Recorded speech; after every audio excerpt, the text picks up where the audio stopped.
I was maybe 6 years old, driving somewhere at night with my dad, and I took a little nap, and I woke up, and he said, "Where did you go?" And I said, "I dunno." And he said, "Well, what do you reckon sleep is for?" And I said, "I dunno." And he said, "Sleep's kind of weird though, huh?" And I said, "Yeah." And he said, "Sleep is a lot like dying, really, isn't it?" And I said, "I'm 6 fucking years old!" The Greek god of sleep is called Hypnos. He has a brother called Thanatos, and he's the god of death. This is going to be a jolly 10 minutes. Sleep makes no sense. It leaves us completely defenseless for hours on end, and it probably isn't even for saving energy either. Compared to just lying around awake, sleep will save you about 100 calories, or a banana of slightly above average girth. Humans need about 8 hours sleep a night, but our animal friends vary wildly. Koalas prefer 22 hours, bunnies about 9, elephants need just 4, and however badly your day is going, I would like to invite you to just enjoy this picture of an elephant calf taking a nap for a moment. There, that's better, isn't it?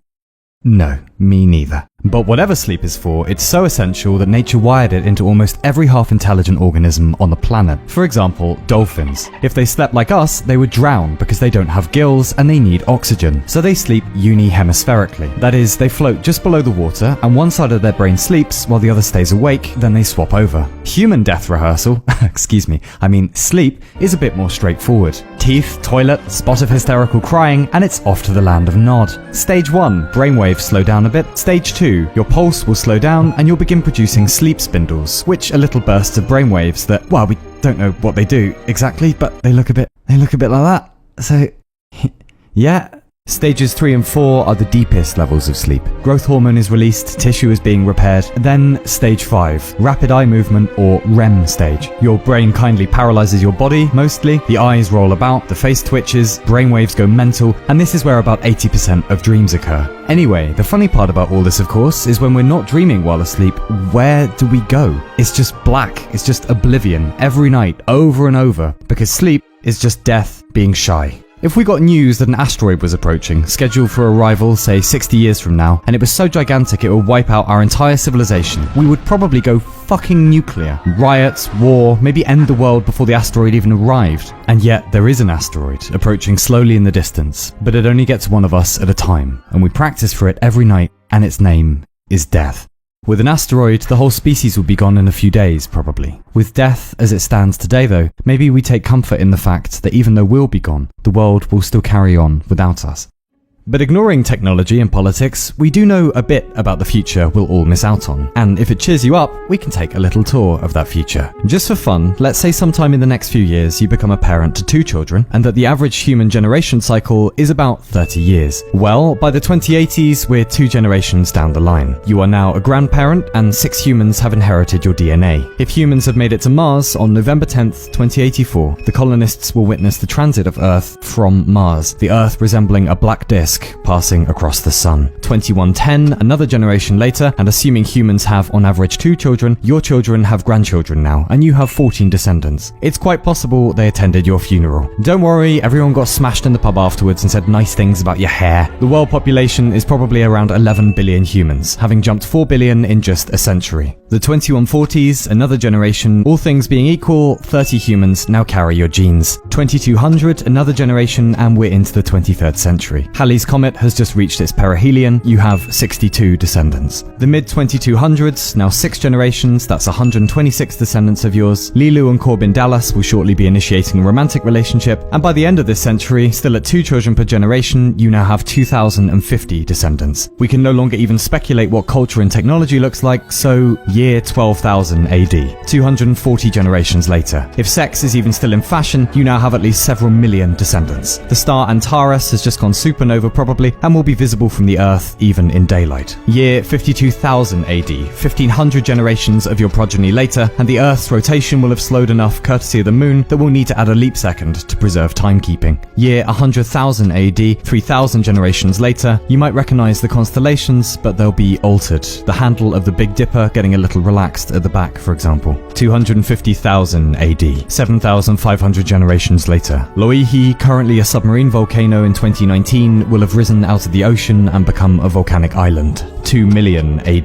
The Grand Canyon erodes to surround the Colorado River, if there is indeed still a Colorado River left. 50 million AD. Eurasia and Africa collide, forming an entirely new mountain range. 5 to 600 million AD. It's possible Earth's continents have fused back into a single supercontinent. A day on Earth has probably gained at least an hour. Our moon is now so distant, solar eclipses never happen again. 1 billion AD. The sun is now 10% more luminous, meaning our oceans have begun to evaporate. Plant life is unlikely. 4 billion AD. The Milky Way, our galaxy, and our neighboring galaxy Andromeda collide, forming Milkomeda. 10 billion AD. The Sun is now 256 times its current size and has almost certainly swallowed Mercury, Venus, and Earth. 1 trillion AD.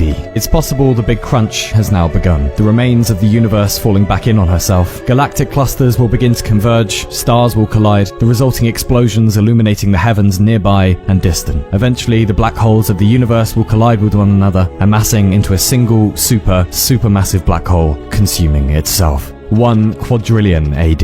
It's also possible no Big Crunch will occur and the universe will continue to expand indefinitely. In this scenario, the main points of interest for the next almost infinite period of time will be the decay of nucleons, that's protons and neutrons, beginning an era in which only black holes exist in the universe, and assuming a new universe has not begun, the current universe will achieve its final resting energy, uninhabited, uninhabitable, barren, perpetual, limitless dark, with no recourse to the fecundity that once teemed within the boundaries of creation.